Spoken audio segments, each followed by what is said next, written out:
This story now. The Supreme Court of Appeal has heard a petition by the Cash Paymaster Services to appeal a High Court ruling that it repays SASSA around 316 million rand.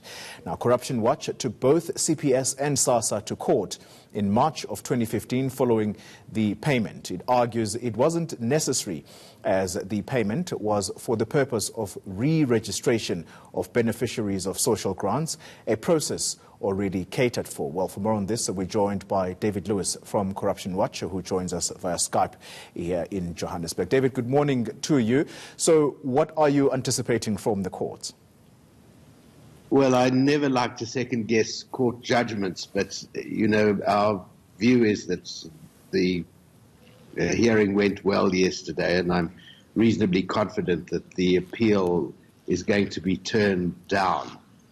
This is a very important case. I mean, you know, not only has the contract been struck down for its irregularities, this is the second time now that a CPS SASSA contract has been struck down and that we've been involved in. But this time the court ordered the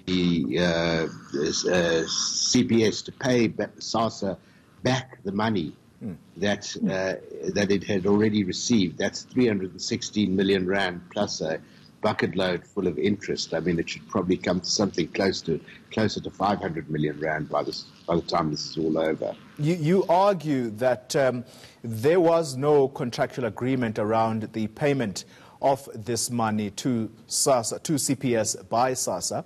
I'm sure viewers will be keen to know, what is SASSA's position on this payment? Well, I mean, interestingly, SASSA, you know, have given us uphill on this from the beginning, and then at the last minute, they withdrew.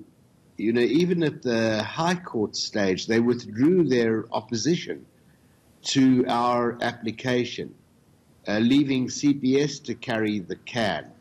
The court ordered SASSA to nevertheless make representations to the appeal court yesterday, which they did.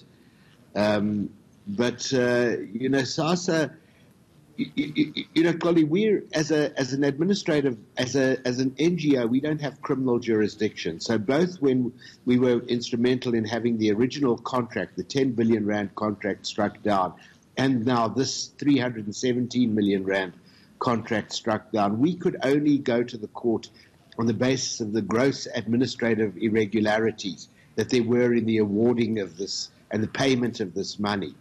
But frankly, both deals smack of corruption. But that's something for the criminal authorities to investigate. Even the Constitutional Court said that all these irregularities may betoken, as they said, corruption. And these are real red flags for corruption, this kind of irregularity in procurement processes that always seem to favor one particular party. So, you know, I hope that the criminal authorities get off their hinds and start to really investigate this case. Old as it is, it's one of the biggest public procurement contracts ever done in South Africa. If the SCA does rule in favor of CPS, what will your approach be? Well, you know, I suppose the story ends for us there. I mean, we've originally referred this to the NPA a long time ago and to the Hawks. I mean, you know, we've reached the, if you like, the last stage in the appeal process, unless somebody tries to take the Constitutional Court, which I somehow doubt. So there's nothing left for us to do. It's for the criminal justice authorities to look into how come it is that since, I think, about 2011, CPS have been constantly favored by SASSA and by the Ministry of Social Development, at least under the previous minister. And they need to connect those dots.